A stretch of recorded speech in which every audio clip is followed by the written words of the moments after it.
Welcome to the second monthly meetup of the Guadalajara Bitcoin and Lightning meetup. My name is Chris Guida. I'm an engineer for Start9 Labs. And today's talk is entitled Disrupting Every Industry with Lightning Micropayments. Now, the talk is going to be in English. I want to get to the point where I can do these talks in Spanish. But one of the purposes of this meetup is so that I can get comfortable talking about Bitcoin and Lightning in Spanish. So hopefully hopefully on the next talk, I will do it in Spanish. All right. So the first question you might be asking yourself is, what are micropayments? Well, really small payments. So specifically, they're smaller than any payment that you've ever seen or made, probably. They're smaller than any coin that you've ever seen. The smallest unit of on-chain Bitcoin is a 100 millionth of a Bitcoin. Anybody know what it's called? Satoshi. One Bitcoin in MXN, which is the peso, 476,000 pesos. One Bitcoin in USD is about 24,000. These are just some numbers I looked up today. So one Satoshi, which is 100 millionth of that, is about half a centavo in Mexican pesos, and about 1/4 of a US penny in US dollars. The smallest unit of off-chain or Lightning Network Bitcoin is 1/1000th of that, and that is called a milli-Satoshi. So you might be asking yourself, why are micropayments useful? Well, as Andreas Antonopoulos said, and he was quoting a guy named Marshall McLuhan, the medium is the message. And so what that means is that when given a message, the container that the message is sent in shapes the content of the message. And so an example of this is for TV, for television broadcasts. You have the TV is very expensive to produce, and so since it's such an expensive medium, they've hammered out, okay, this is the exact format that will give us the most results. And that is, you get 18 minutes of content and 2 minutes of ads. And so since that is the only format that works, or small variations of that, that's pretty much the messages that you can get are fit into that format. So you're not going to get any messages that don't fit into that format.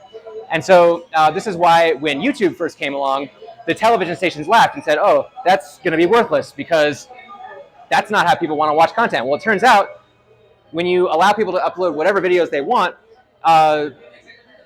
the variety of different types of messages changes. So the same can be said of money.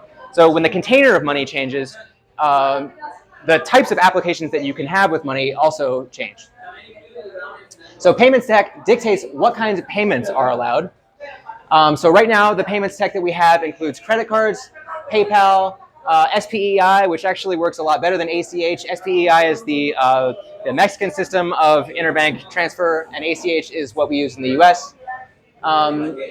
So because this tech is limited, many kinds of payment cannot exist. There are minimum transaction sizes, so you might try to make a payment, and the person cannot accept a credit card payment because the payment is just too small. It can be very expensive. It can be very slow. There could be chargeback risk. It could be too hard to sign up. There could be many hidden terms and conditions. It could be canceled at any time for no reason because you're kind of just dependent on the whims of employees at this centralized service.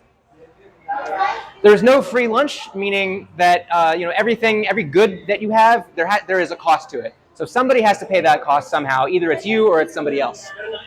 And so because of that, unsustainable services cannot survive. So eventually, a business that's providing a service that's unsustainable will go out of business. So many kinds of useful businesses and services cannot exist. So when I think about services, this is a very broad term. Services are anything you can buy, right? Anything that's useful is a service. And many of them are free, as we'll see. So I like to divide services into two broad categories: private services and public services. So private services are those that are paid for by the user. They usually are paid with subscriptions or one-time fees. Their costs of production are high. Their costs of delivery are high. Their costs of delivery are low. I didn't say that. Risks are variable, but all of the costs of producing a private service are passed on to the user. Whereas with a public service, the services are free. This is what it means for a service to be public, is it's given away for free. Usually it's funded either by advertising, donations, taxes, theft, fraud, various ways of funding a free service. People get creative. Costs of production are low, but costs of delivery and distribution tend to be high. The risks are high. The costs are paid by somebody other than the end user. This does not mean that there are no costs. Again, there's no such thing as a free lunch. And so if the user is not paying the costs, somebody else is paying it. So let's see some examples of private and public services. So private services, on the private services side, we have your internet and cell phone. Maybe you have Telmex. Maybe you have Total Play. Maybe you have AT&T. These are companies that you have a subscription service to that provide you a service. And as we've noted, they can kick you off the service whenever you want. There are commitments. If you have you have to sign up for a year, and if you don't keep buying the service for a year, you have to pay a cancellation fee. Cable television, the same. Any premium apps that you pay for, things like Spotify, things like Netflix. Now moving on to the brick and mortar, to the physical world, we have toll roads, we have fitness places, we have medical services, private medical services, anything that's a paid API. People use paid APIs for gathering data, finance data, things like this. VPNs are usually paid. Private education obviously is paid. Web hosting, and any kinds of consultants or professionals. This would be lawyers and accountants and things like that. And anything involving banking and insurance is generally done through a private business. On the public side, we have broadcast radio. This is obviously a free service. Obviously, things like Netflix, Spotify have been supplanting that over the years, but you can actually still buy a radio and listen to radio over the waves. You can do the same thing with television. That's being mostly replaced with Netflix and things like that. Any unpaid apps, these would be your map applications, your search applications, so Google Maps, Apple Maps, Waze, anything that you download from the internet and it's free, and then you use it and it's still free. And then, of course, we have social media, things like Facebook, Twitter, LinkedIn, TikTok, Instagram, what have you. Then we have unpaid APIs. Unpaid APIs would be basically a lot of the social media services and the unpaid apps that we talked about have APIs, and you can use them, but they have things like limits and stuff. So moving on, we have government services. Any government services are public services. Again, these are all free, quote unquote free, but obviously there are hidden costs. So things like public roads, public utilities, police, fire, and hospital services, public education, public parks. And then there are nonprofit organizations, things like the Red Cross, things like food banks. So anytime you have a organization that's supported by donations, that would be a nonprofit organization. Okay, so what are the pros and cons of these different models? So we have, on the private side, can anybody think of a pro of a private service or a private business? Pro of a private? Yeah, like what's something good about private? Voluntary, that's good. I didn't put that on there, but so what I had in mind is, so voluntary leads to good quality, right? Like you interact with somebody on a voluntary basis. For the service provider to provide good service. There's a greater incentive for the service provider to provide a good service. So what I said was high quality. Exactly.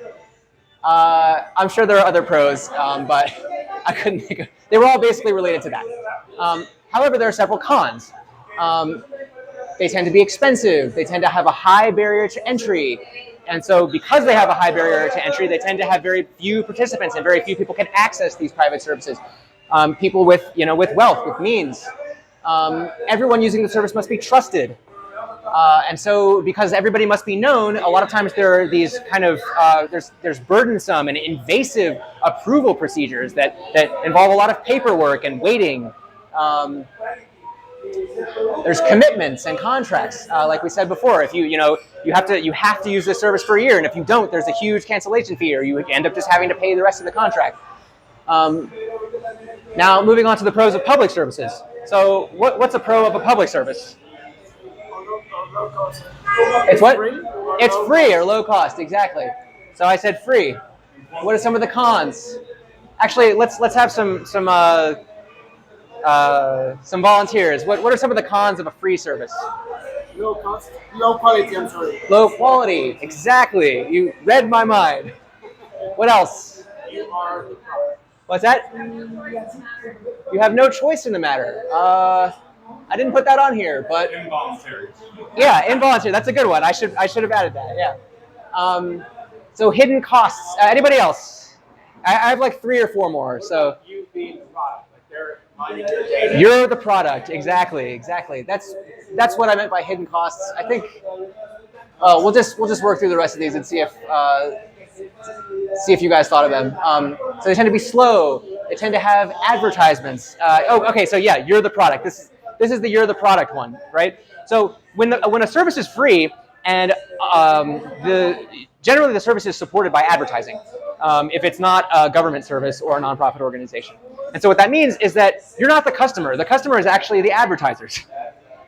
You're just the user. So you're the product, and you're actually a selling point. You know, when a free service goes out to advertisers, they say, "Hey, look how many users we have. You know, we have 10,000 users. We have 100,000 users. So many eyeballs. You're eyeballs. That's what you are."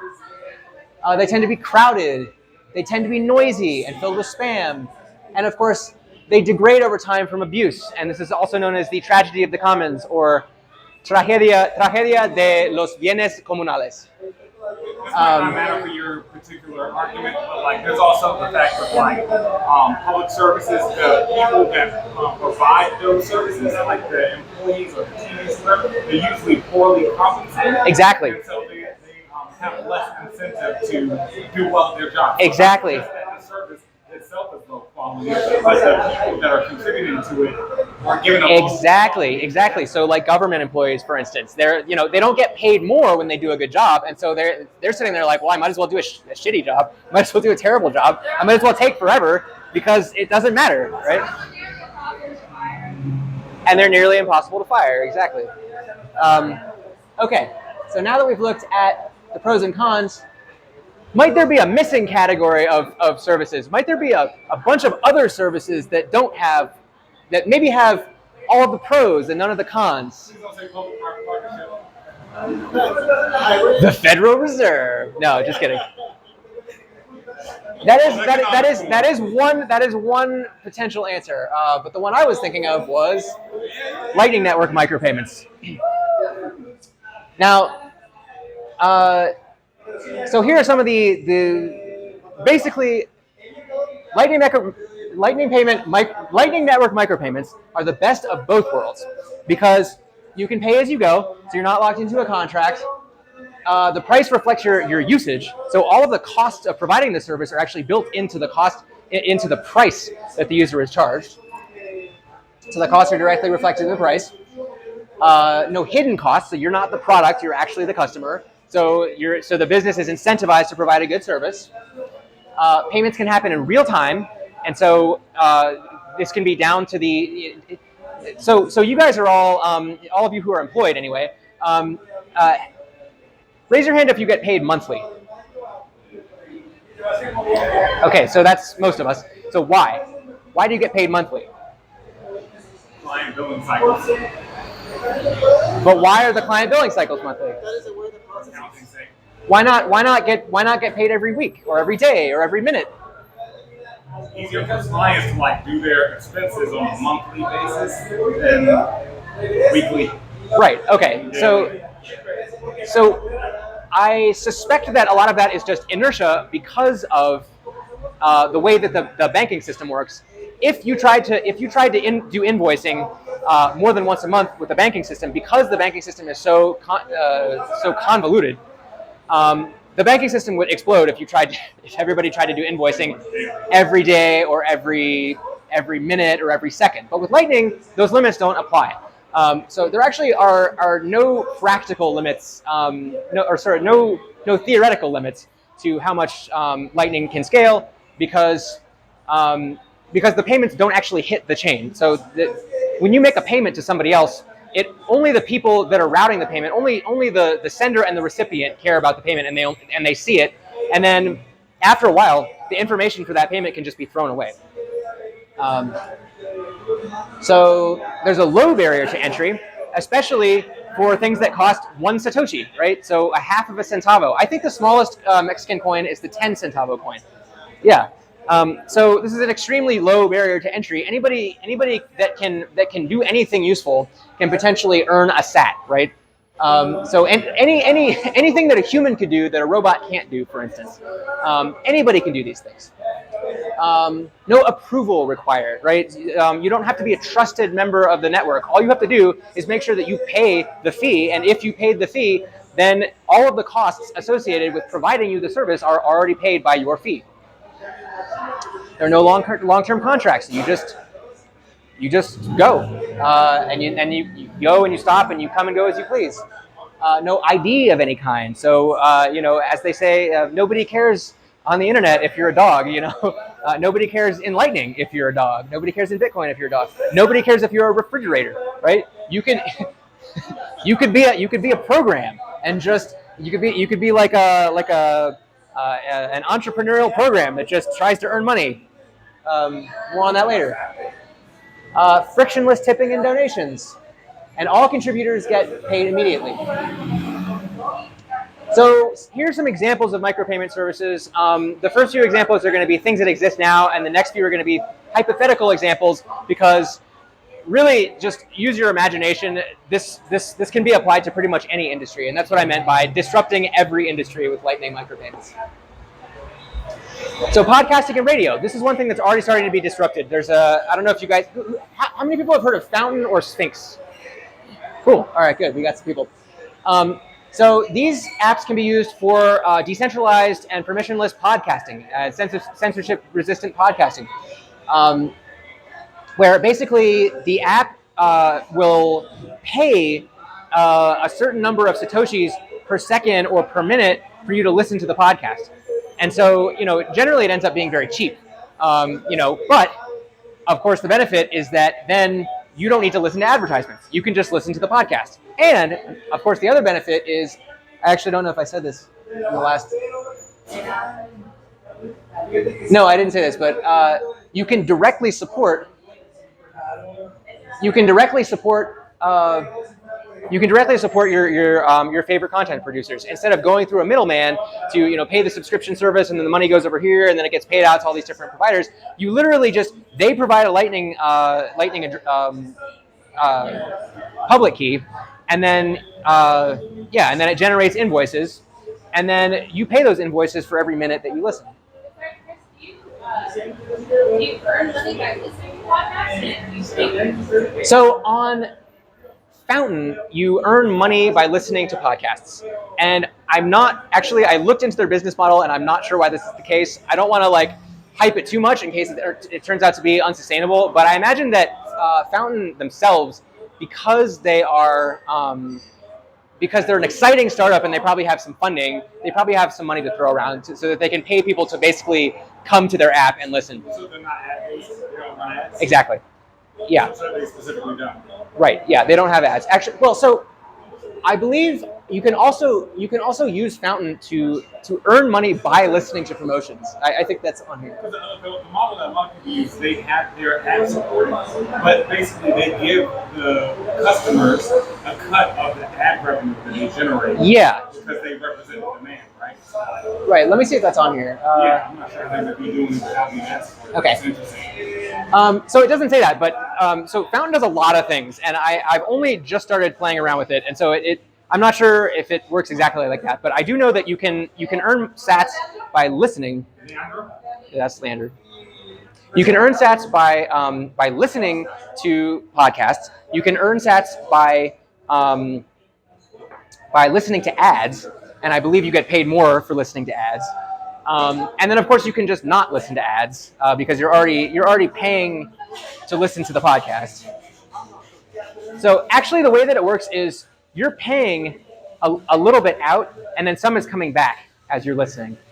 And then you can also set a certain threshold amount that you want to support. So basically it's like you can say, I want to pay 6 Satoshis per minute to listen to this podcast. And then as you're listening, every minute it just makes that payment.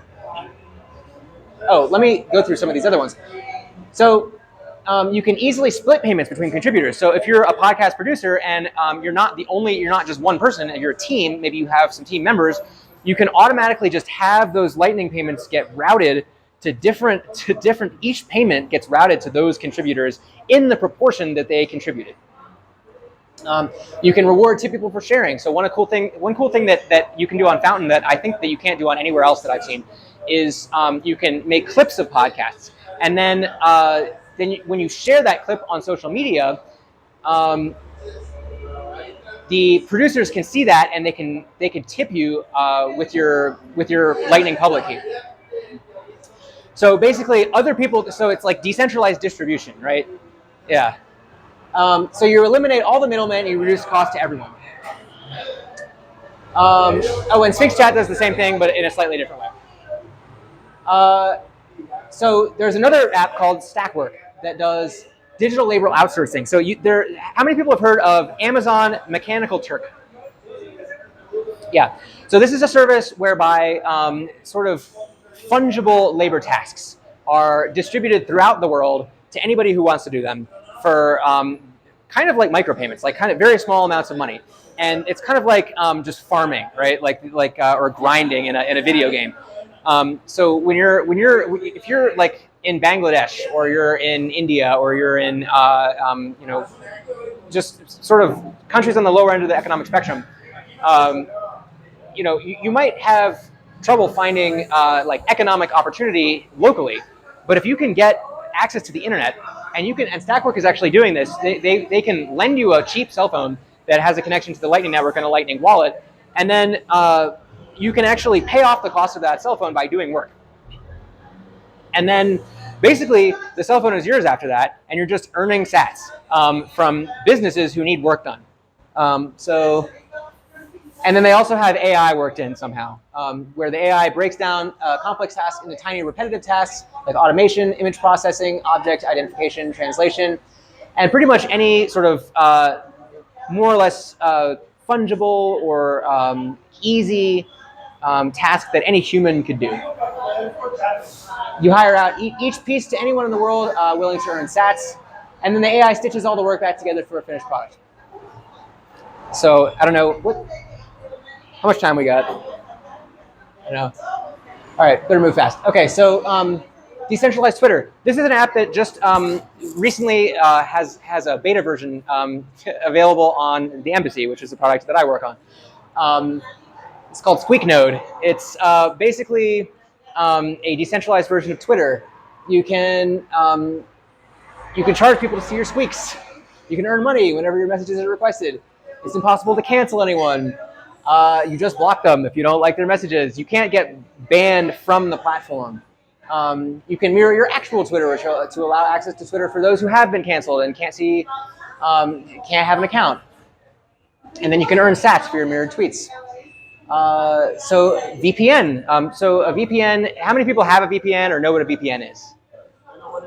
Cool. All right, so everybody knows what a VPN is. So just to summarize, it's basically another computer that you can pretend to be. So often you might want to have a computer that's co-located in a certain country. You might want to hide where your real IP address is, things like this for privacy. So hides the location of its IP. So you could have a VPN service that charges by the kilobyte or the megabyte, and payments can happen whenever the data has been forwarded. So literally, just every time you transfer a megabyte through this service, it sends you an invoice and you pay it. No contracts and commitments. You just pay it until you're done using it, and then you stop paying, and then you're done. You can use several micropayment VPNs at once. So you could set. You wouldn't have to have one provider. You could use a bunch of them at the same time. Your client could actually reach out to a bunch of different VPNs and see which ones have the best speeds or ones have the best location. No surveillance or censorship, because everything is encrypted, etc. Decentralized ways. This is an idea that came up of Jack Spirko's podcast. They were raving about it. Anyone can post about hazards in the road. Anytime a hazard report saves you money, you can tip the person who reported it. hey, I just didn't get a speeding ticket, or hey, I didn't just fall in a pothole. You probably saved me $1,000. You know, like here's $5. You know, so yeah. Messaging spam control. This is one that's really important, especially for the decentralization of things like email.